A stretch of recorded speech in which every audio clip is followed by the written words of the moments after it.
It's St. Louis. Welcome to the A-Train Show. And now here's your host, the A-Train, Arlington Lane. Yeah, true chatter. Yeah, I think it's time for more true chatter. Born every day, 100 new fake rappers. We got too many problems. Welcome to this edition of the A-Train Show, the A-Train Arlington Lane, back at it again here on this special edition of the A-Train Show. Here on the program today, we're going to talk a bit about some All-Star Weekend here coming up on tonight, and then on Saturday and Sunday is the NBA All-Star Weekend.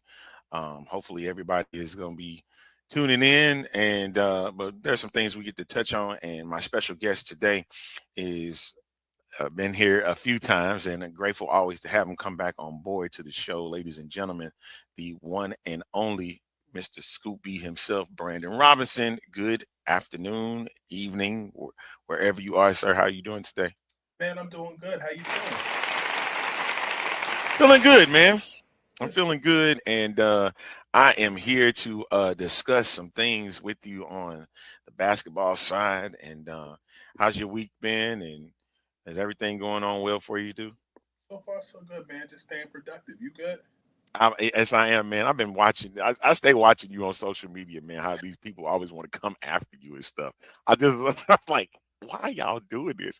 And this become fun after a while. You know what I mean and stuff. So I'm like, leave my man alone, man. He ain't doing nothing but just doing his job. Come on now, y'all don't even be this hard on these other cats that be doing this weird stuff. Man, I collect my watches. I wear nice clothes, and I treat people with respect, and I stay out of the way, and I mind the business that pays me. So it comes with the territory, but it does come to a point where I believe it's a bit excessive, and it's because people are programmed, and they're programmed to believe a certain group of people, and the fact that anybody else has information is foreign to them. And you know, I've had 28 years in the game. I'm not new. And I'm just continuing to build and have fun in that process. So, you know, if you're doing, you must be doing something right if people have things to say. And Yeah. And has it been 28? Because I thought it was 30 for you, but you know what? You know the number better than I do. So. I started in 1997. Okay. For the Nets, I was 12 years old. And, yeah. 28 plus 12 is 40. I'm 40 yeah. So, yeah. That adds up, right? Yeah. Well, let's get into it, man. We got NBA All-Star Weekend starting tonight, of course, with the Celebrity Game and the Rising Stars Challenge and stuff. And we're seeing a lot of injuries and people that's not going to be able to participate. One particular player that's name that came up was the number 1 overall pick in Cooper Flagg. What does that mean for the All-Star Weekend? As you know, because Shai Gilgeous-Alexander's not going to participate. I think Giannis is not participating. De'Aaron Fox was just named as his replacement. Like, does the All-Star game have meaning anymore, man? Because it's starting to really lose its flavor. Really, really lose its flavor. Yeah, it comes across as like winter or spring break for players. You know, a lot of players I know that either elect not to participate in various functions, not just the game. They use that to rest, go to Maui, go to some Caribbean destination, and rest up and do what they need to do. And that's their right, to do that. I think that growing up in the 90s and even the early 2000s for us, I think we looked at the All-Star game as like the gold standard, like going to a city and doing a lot of other things. I've had conversations with players from that era recently on the phone, just having conversation, and they looked at it as a privilege from folks that I know, and they feel like today's kids, there's so much, or today's player, I don't want to sell them short, today's player, they look at it as fun, a lot of money, and a lot of availability to do stuff, and they already have their own personal brands coming in, and social media and more. I think that's the difference between now and, say, the 2002 or 2003 All-Star game. Social media, brands, and presence. And you got to, tip your hat to guys like Michael Jordan, guys like Dr. J, guys like Magic Johnson, who, built their brands through TV and print publications. But for the people who do want to participate, it's an honor, it's a privilege. And for others, they need that break. You look at Jose Alvarado of the New York Knicks, who is using that time to familiarize himself with the playbook and get some treatment in. And after that trade from the New Orleans Pelicans to the New York Knicks. So everybody's situation is different. I tend to like Jose's thought process because he's the quintessential underdog in every sense of the word. Mm-hmm. And so guys like him, you take advantage of the break to work hard and do what you need to do. But for other players who, want to go on vacation, like a James Harden, who was also traded around the same time that Jose Alvarado was traded, they kind of want to get that rest, relaxation, and then go out and do their job. So everybody's situation is different. Got you. And I think from what we've seen in the past, you talk about how players in the past call it a privilege, and it's lost its competitive edge. I know some years back we had the 200-point effort by the Eastern Conference. I think 211 was the mark, and which led to kind of this format that's different now. Is what's happening right now, they're trying to bring back that competitive edge, or is it just another gimmick to see if we can bring more viewers back into the fold? The short answer, in my opinion, is I don't see it changing. I'll be honest with you. I was at the 2020 All-Star game in Chicago where they had it was the tribute to Kobe, the late Kobe Bryant, and his daughter. And then I saw the 2016 All-Star. I was at the 2016 All-Star game in Toronto. I enjoyed the 2016 All-Star game quite a bit. I'll say that the 2020 All-Star game was like a pickup game in Chicago. I enjoyed that. The last time that I enjoyed an All-Star game where a slam dunk contest was competitive, I would say 2016 with LaVine, with Aaron Gordon. And I remember kind of being around Zach quite a bit after that All-Star game when he was a member of the Bulls from like 2019 to like 2018 to about 2022-ish, 22-ish, and how he wanted to make that transformation. And I remember him saying to me, and this was in 2020, right before the world shut down during the pandemic, I'm not participating in any more slam dunk contests unless I'm voted in as an all-star. I don't just want to be a three-point shooter, contest guy, a slam dunk contest. I want to make an all-star appearance. And he shortly thereafter did. And then he still didn't participate. He got older and just realized that was a phase in his life, and he went about his business. I think that people are concerned about their brands in this aspect. Separate thought from Zach LaVine. On this week's episode of Scoopy Radio, we chatted with Cedric Ceballos, former All-Star, as well as Slam Dunk Contest champion. And, I asked him just about even LeBron participating in Slam Dunk Contest. How cool would it be to see him at 40, 41, participate something like that? He goes, he missed his mark. And he said the only Slam Dunk Contest that we've ever seen LeBron participate in was against Shannon Brown in the McDonald's All-American. And, that was what it was. And you don't want to. LeBron is brand conscious, brand focused, and I think there are certain guys who set the tone for that thing, whatever that thing is. Like for LeBron, deciding that he didn't want to participate in the slam dunk contest, and even him having his own media day separate from the other participants. LeBron sets the tone for the league, and when he sets the tone, he follows. I'll give you 3 examples. Mm-hmm. The amount of usage that people use the word obviously in their interviews stems from LeBron. Number 2, post-game interviews. The shrugging, saying man, and things like that. LeBron focus. And then the third thing to me is probably him popularizing, even though Dirk was first, taking the microphone off of the mic stand in post-game press conferences and holding it and talking. Dirk did it, but LeBron took it next level. And popularized it. Whenever LeBron does something, guys follow. That's why I still think he has riz around the league, and people follow what he does. So I think when LeBron decided that he didn't want to participate in the slam dunk contest, I think it became popular to not want to participate. And is it because of a creativity standpoint?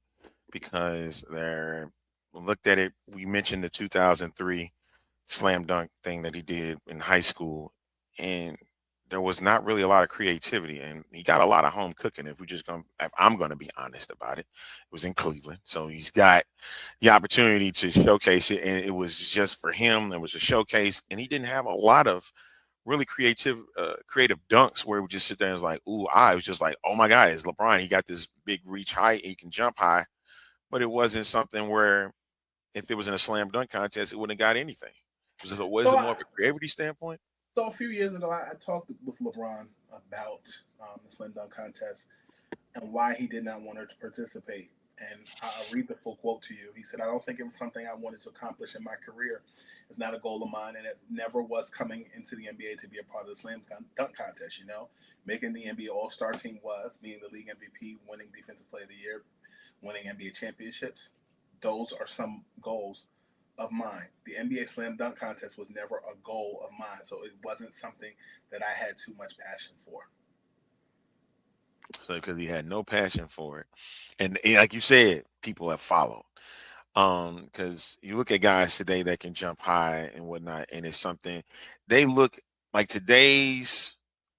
I say past the Aaron Gordon participating, Derrick Jones Jr., Zach LaVine. They look at the dunk contest as more of a chore than it is something fun to do and to be uh, partic- a big participator in. Is that something that you kind of seeing today?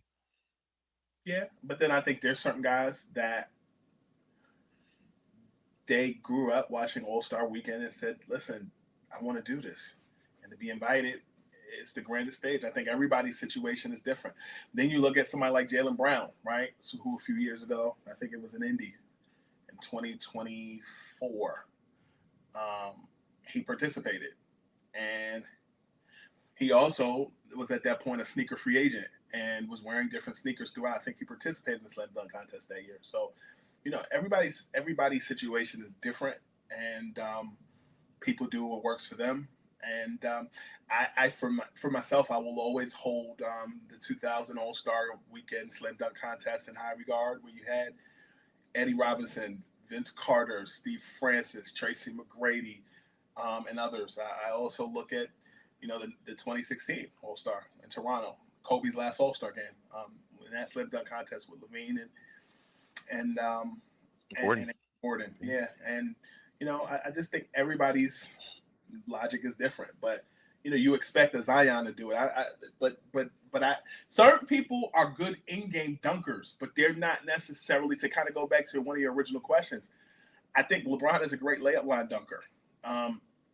Do I think that translates into slam dunk contest? I think he's a gifted athlete. So I think the sky's the limit for him. But Dominique Wilkins, I think was an athlete, gifted, but could put on a show. There's a difference between being a showman and just being able to dunk. There's differences there. To me, Blake Griffin could go either way. Some people could go either way. Some people are just one thing, and some people just don't want to showcase that. Like, I feel like this is similar to certain folks who are supportive of our troops, but don't want to serve our country. And that's you know, then that's where you bring in, I have flat feet, kidney issues, and more. The NBA version of that is, I just don't want to participate, and that's their choice. Right. I got you. Talking with Scoop B here on the A Train Show today, getting some NBA All Star Weekend things and some news and stuff out. Of course, we got the game on Sunday. They have the starters and the rosters out. What do you think of this USA versus the world format that they're doing with this round robin tournament? Sounds good. Hey, that's how it look like. It sounds good, but do I want to? Listen, to me, it's a carryover from the USA versus the world that they had for the rookie sophomore, the Rising Star game. To me, Mm-hmm. but the All Star game. I am a from my era. I am a stoic NBA soul when it comes to. I remember the Jamaican Pepper jerseys. I remember, when they played in San Antonio in the '96 All Star game. I remember,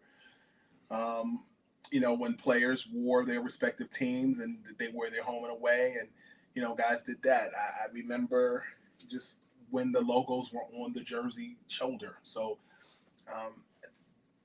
my age bracket is not the target audience anymore. It's a new game with multicolored sneakers. Now the multicolored sneakers I can get with. I'm a sneakerhead. Because you're sneakerhead, yeah, you're a sneakerhead. That's why. But some of that stuff is just not. It's not my demographic, and you watch the bar, and you see the new players. I say I will say that I do like the international flair of all the different guys that are playing. I think that's cool. I think that diversifies what it is. But are we going to play an all-star game with some defense? Are we going to score 200 points again? Like, those are things I'm interested in. One of my favorite two all-star weekends was the one, I think it was one was in Philly one year, one was in Washington back-to-back years in 01 and 02. I watched Allen Iverson, Stephon Marbury go at it against Kobe, J. Kidd, Kevin Garnett, and others. And I remember Stephon throwing the ball under Vlade Divac and catching it in midair, and then But that's my era. This is a new era. I just don't want to come across as the grouchy 40-year-old that looks at like I didn't like guys like that, and I don't want to become that. So if that works for that demographic, so be it. Not a fan of it, but I enjoy basketball, so I'll probably still watch it.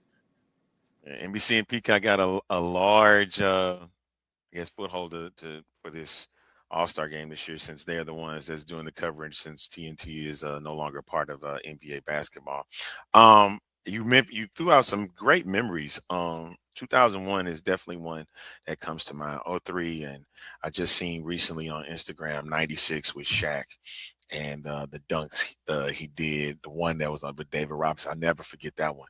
I missed the 94 game in Minnesota, the one with Pip won MVP.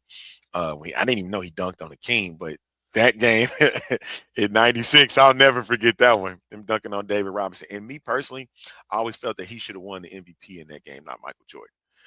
He had the better game at 25 and 10, and it was a homecoming for him. What was your favorite All-Star memory? I know you mentioned 01 and 02. Was there any more that come to mind to you?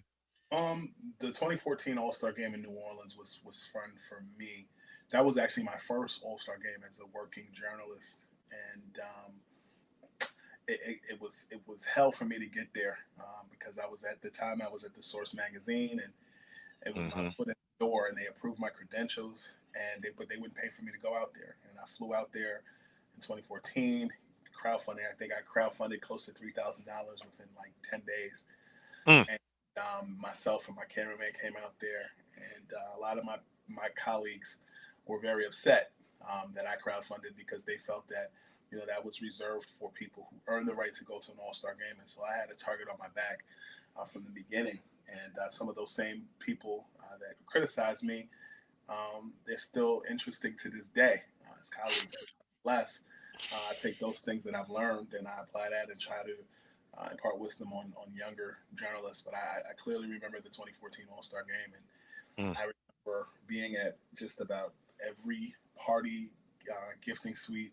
I remember I ended up New Era Hats ended up having me in a VIP section with like Jamarcus Russell, Birdman, Drake was in the VIP section, Fabulous was in the VIP section. And what was cool about it is it was like a concert and it was like a party at the same time.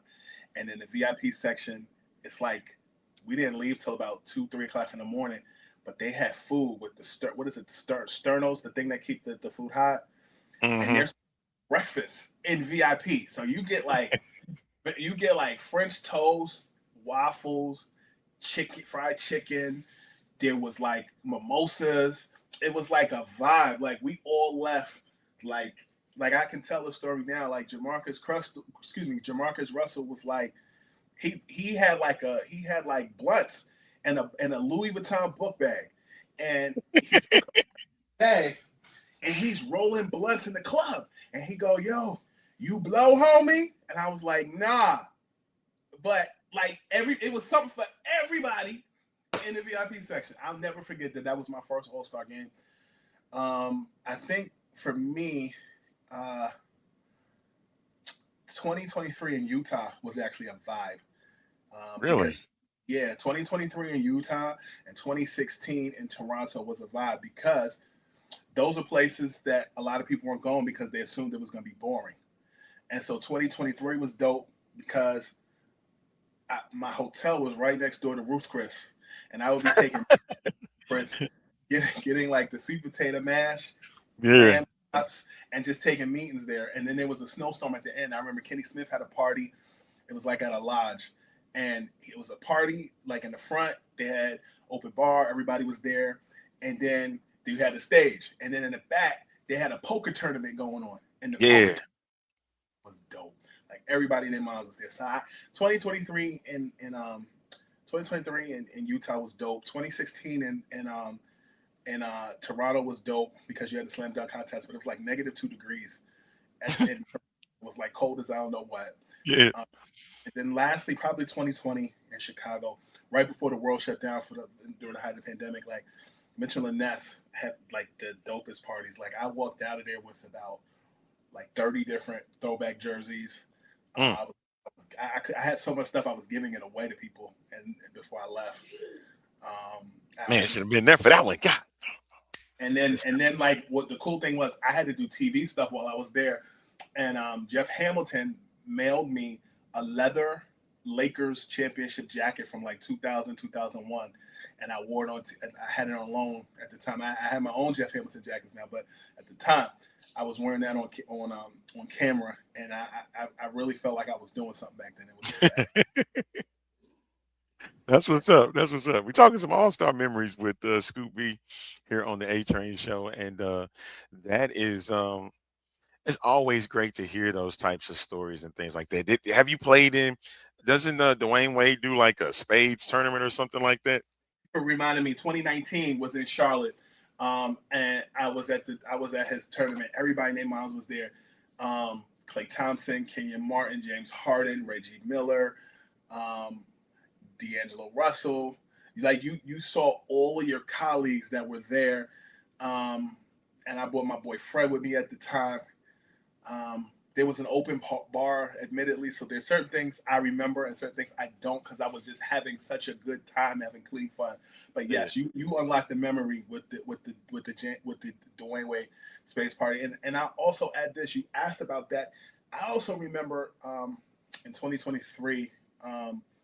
The Legends brunch that they have every year, and I really enjoyed myself there with the likes of Kareem Abdul-Jabbar and Isaiah Thomas and other people there. Like those were the dovetail of when I started really falling in love with the game of basketball and watching Michael and everybody else. So I like the young stuff, but I also like the OG stuff too, which was fun. But the social stuff is a great part of it. But some of those memories that I shared with you are things I talk about all the time. I'd be remiss if I didn't mention the 2018 NBA All-Star Weekend experience. I'll never forget it as long as I live.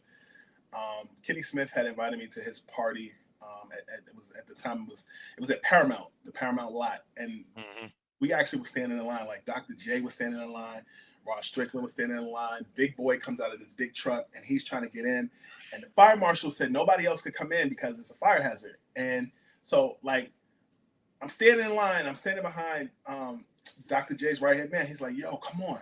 They let Dr. J in. And then I told somebody else, come on, guys, let's go. He's like, Brandon, shut up. And because I turned around, they didn't let me in. And I'm still standing in line with Rod Strickland. But the blessing is I got a call from my buddy, Brett. And Brett's like, yo, come to this party. And the party, instead of going to Kenny's party, I go to Michael Jordan's party. And it's at a mansion in Bel Air. And so what happens is they give you an address where they tell you where to park. You park your car there, but they don't give the address to the actual mansion. So there are sprinters that take you up this hill all the way to this mansion in Bel Air, right? So we get there, and there's bomb-sniffing dogs sitting in front of the house. Yeah. So I'm standing out there. Stephen A's on the phone talking. Me and him see each other. We embrace. We talk for a bit. Twista's coming out. The rapper Twista. He's getting ready to catch a spring to go back down. And you go in, and I brought me and like 5 or 6 of my friends. We all get in, and it's like a who's who. You ever see that episode of Fresh Prince where Will was with somebody? He said, "Let me ask my close personal friend," and then he brings out Steve, and he brings out Kadeem Hardison, and he brings Bo Jackson. That was what that house party was like. On one side is Carl Towns, the next side is Kyrie Irving, the next side is Terrell Owens. Like, it was like a who's who. Then when you go inside, they had this. It was like the Jetsons, like this conveyor belt of like different foods. One thing would be like steak and mashed potatoes, and the next thing would be like honey mustard. It would be like chicken fingers and honey mustard. It was like the Jetsons. It came from the sky all the way down, and it shot down. Think of like the Jetsons mixed with like a conveyor belt from the grocery store, right?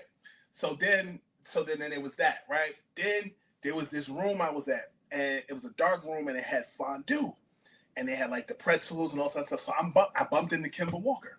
Me and Kimber start talking. Then all of a sudden, I look to my left, and I'm like, and I've told this story in other shows. I was like, Kimber, hold on for 1 second. Stevie Wonder walks past me, and he's with his guy that's holding him. And, you know, we shared some pleasantries there. If you Google me and Stevie Wonder, you'll see the story online, the story I told about him telling me it was good to see me. You got to Google it. But that party was like after that year in Bel Air, the next year in Charlotte, they ended up doing personal invites because I actually was not invited to that party, but I was like a +1. The next year in 2019 in Charlotte, I was invited. And that experience was dope. Like Travis Scott performed at that concert. So so it's funny. That party that I told about, the house party, when we were all on lockdown in 2020, I had posted a picture of the house. My photographer, Eric, at the time, found the house online, and I posted it. Don't you know? Kenny Smith comments under, goes, "You should have came to my party." This was on Instagram. And I commented back and said, "We couldn't get in because the fire marshal wouldn't let us in." And he laughed.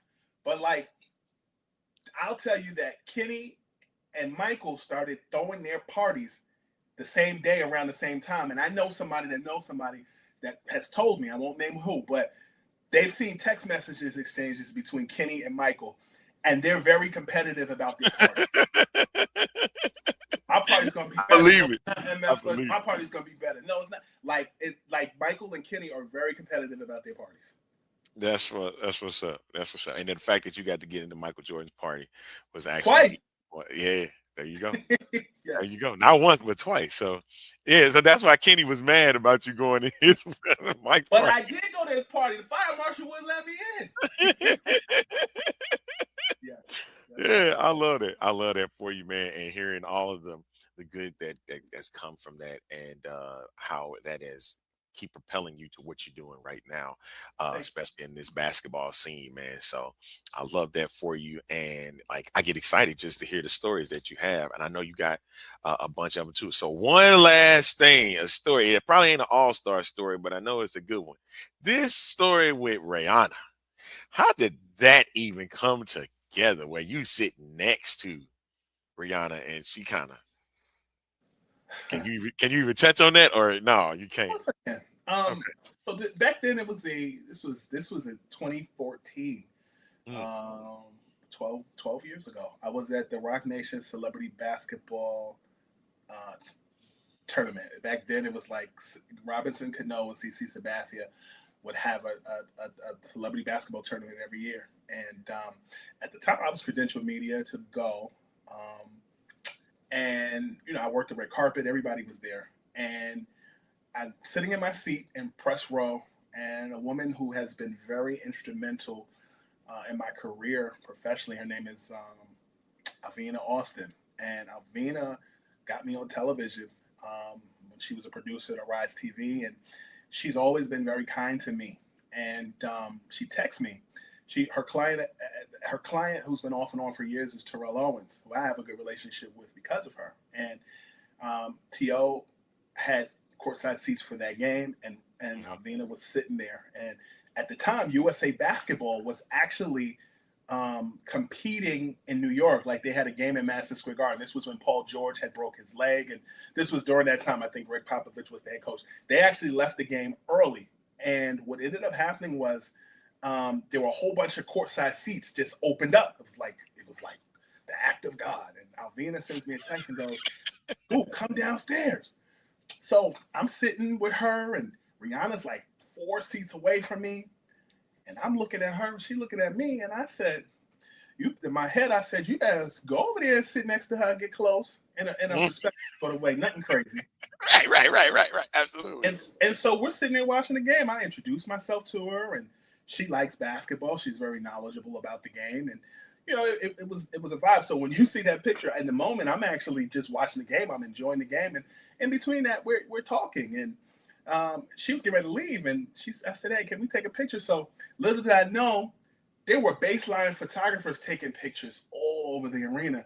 And later that night, people are tagging me. But before she left, she goes, I go, "Can I take a picture?" I'm trying to get somebody to take a picture. She goes, "No, take selfie." So she takes a picture with me, and she's got a Nathan's crinkle cut French fry in her mouth. People thought it was a mozzarella stick. It was a French fry. And the next day, I'm getting tagged and stuff like crazy. Rihanna fan pages, all these photos. Like, people are tagging me, "Yo, that's at Scoop B." It's like, this is crazy. So that's the story behind it. I've bumped into Rihanna at industry parties in New York. I've ran into her at a fight at the Garden, and she actually introduced me to Jay-Z at that particular fight.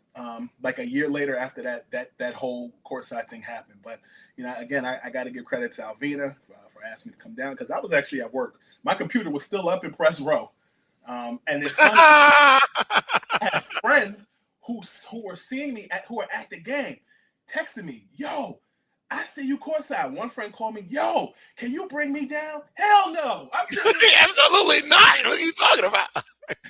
But that's a moment I'll never forget, and it's a cool moment and a cool story to talk about. That's dope. I love that, man. Like, for real, that is just awesome to see and hear again, man. Like, it's just amazing, and the stories they just keep getting better and better, man. I love that, and I wanted to make sure I got that one in on one of these shows. I knew I was gonna get it in at one point. So, is there any, before we get you out of here, man? Because any news that you can drop that is going to be forthcoming, especially for Scoop B Radio, or for just the news in general, man, like what you got that's coming up for your site? No, we just dropped something with Cedric Ceballos on Scoop B Radio. You can subscribe to Scoop B Radio on all streaming platforms. Subscribe on YouTube, Scoop B TV. In addition to what we're doing with Scoop B Radio, we also have the blog section over at scoopb.com. I'm dropping another exclusive Monday, so it'll probably go viral when it drops. But we're just dropping exclusives, one-on-ones with players. Over the last month or so, we've done stuff with Jaylen Brown, Pascal Siakam, a bunch of people. You can check it out over the Scoop B blog. But we're dropping something Monday. It'll go viral, and we will continue to drop, we're dropping episodes weekly for the rest of February, slowing down a bit in March, but on the scoopb.com blog side, we will be dropping exclusives once a week. So be looking out for that. Gotta love it, man. And Scoop B Radio is where you can check scoopb.com as well to check out his blogs and stuff. And man, it's awesome talking to you. Definitely get these all-star memories in, and keep doing the great work that you've been doing all year, man. And I want to be like Ernest Jones from the Seattle Seahawks on the from his performance, well, I guess, or his speech that he gave at the Super Bowl. I got 2 words for you. Yes, sir. Yes, sir. All right. He's my spirit animal. Well, I want to make sure I throw that out there. People are going to be looking at me. You really did do that? Yes, I did. So just back off. That's all I'm going to ask you, dude. Don't ask me nothing, because you're going to get the same spirit animal. But Scoop, man, thank you, man, for hopping in and talking with me, man, and talking about some all-star